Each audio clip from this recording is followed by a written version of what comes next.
just as he did in games 1 and game 2. It certainly appeared the Celtics crowd got in his head. Overall, he averaged 20 points, 3 rebounds, and 5 assists in the finals. So, Paul, what did Kyrie show you or not show you through the 5 games?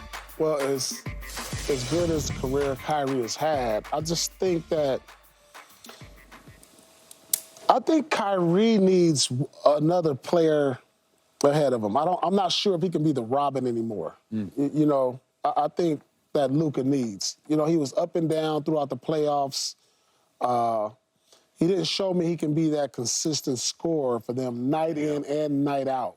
You know, Luka needed somebody on nights where he couldn't give it to you and be very efficient, that he can have another guy that can be efficient like we saw in the Brown and Tatum on every single night.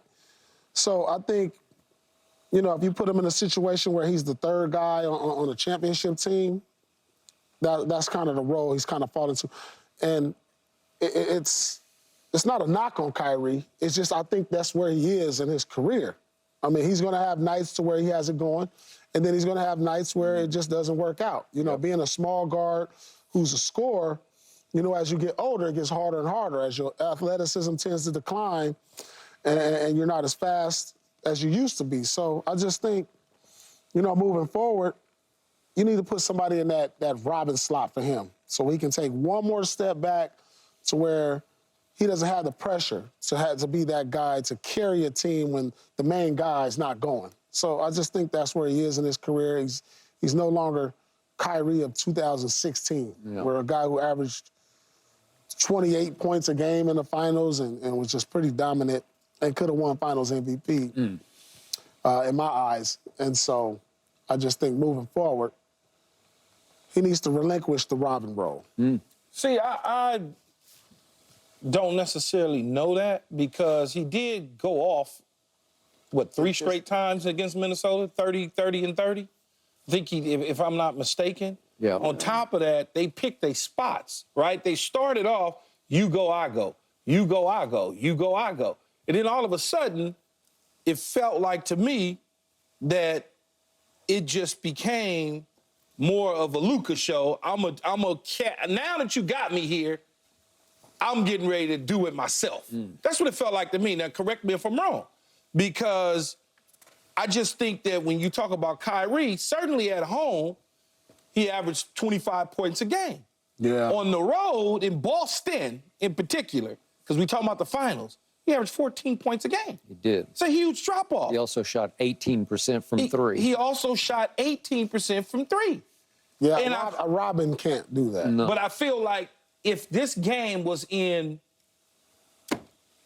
Miami, you might have seen a different Kyrie, because Kyrie got caught up in, as game 1, you said game 1 too, right? Game 2. Game 2. So in game 1, much like game 2, after game 1, the crowd wasn't loud enough. But you was focused in on the crowd, which allowed you to start playing a certain way, unsure about taking shots, uncomfortable, whatever that was, because you stepped in it. You came into it saying, well, I ain't really worried about, I moved on. I'm older now, more mature. And so we all bought that. Oh, he's more mature. Kyrie's different now. Then it didn't go well. And so we started trying to figure out why. The uncomfortable level with the crowd, because you was there, you saw it up close in person, I saw it from TV. You could tell he was getting the basketball, he's not sure if he should shoot it, not sure what the crowd was going to say. And even to the point last night, after the game wasn't even over yet, there's probably 3 minutes left in the game, he done went to the Celtics side of the court. Agreed. I'm like, Come on, man. Seriously? You really need to do that? You really need to go hug everybody, shake their hands, do all of that, because you think, leave them people alone.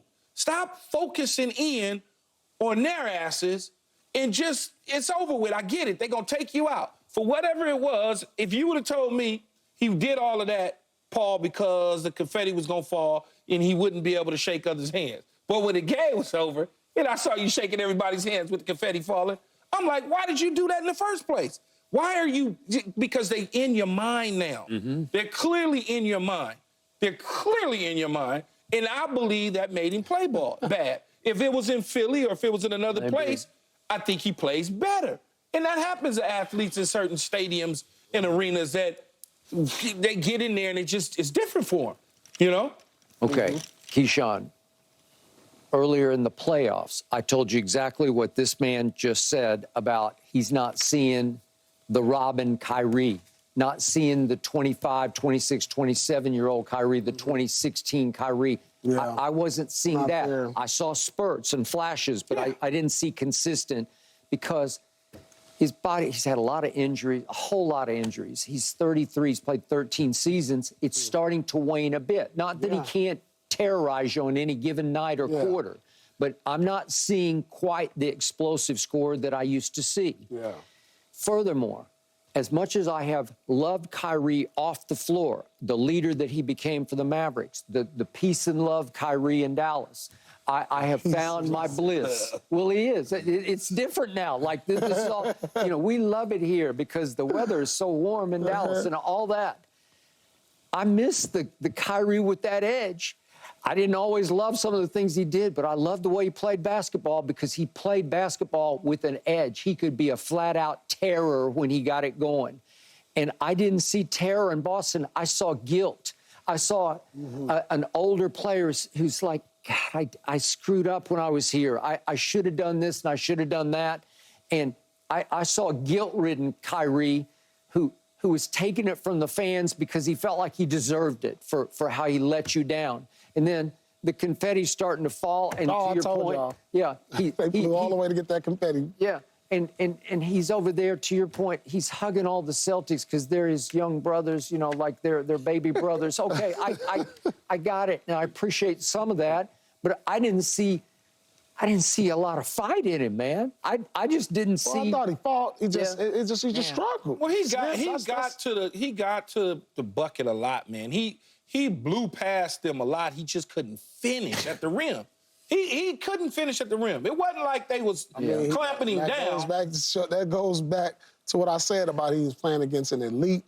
No, but he was getting there. He just couldn't drop it in. It was an elite defense. Derek White, one of the best shot blocking guards. Drew Holiday, one of the greatest defensive guards. Drew Holiday especially. I mean, it was difficult to finish around the rim, but with the Celtics length. I mean, I saw a lot of times he get caught in the air yesterday, and then he had to pass it. Yeah. Like you don't see that a lot from Kyrie. And then as it waned, as it started to come unglued, you could just see that Luka was not trusting him much anymore. He wasn't respecting him enough to say, come here, let's share this. It's your turn. Let's tag team him. After a while, Luka tried to do it all, and you cannot do it all. But the thing is that's a Luka mistake. It is. I'm just saying he's seeing. Are you here or are you not? But Kyrie helped get you there. He did. They was going back and forth. It's your turn this quarter. Yep. It's your turn this quarter. Quarters. They was taking quarters. Yeah. And then all of a sudden, Luka decided, I'm gonna handle this That's myself. what he said. You know, it's difficult as you get up in age because think about this. Kyrie's ability to score relies on what he can do one-on-one. Mm-hmm. When I watch Dallas, there's not a play that they run to say, we're going to get you an easy bucket or an easy open shot. That's true. You know, his game is predicated on one-on-one. It is. So if he's not beating this man or if he's beating this man and not finishing, what are they doing offensively to make life easier on him? They're not setting no flare screens for him to get a wide open. I rarely see him get spot-up open threes. I mean, he's not a post-up guard. No, Doesn't really but it's post all up. iso ball where you're just getting it over on the wing like you do it. Yeah, you create it by yourself. Yeah, he got to do everything by himself. Yeah. So as you get older, you got to find other ways to try to score to make life easier on you. So when you lose that step, it's just hard, especially for a small guard, to get the numbers that you want. We'll take him. We'll take him out in L.A. Y'all want to move him? We'll take him. Y'all can have him. Yeah, we'll take him. Yeah, y'all can have him. I promise you LeBron will take him and do promise magic you with he him. will. I promise you he will. And y'all going to still be the oldest team in the league. And that's okay, and we'll win another chip. Well, you got to get a coach first. Get a coach. Y'all don't have a coach. Talk about you'll take some players. Plus, Bronny's going to get. See your sleeve, man. The other one.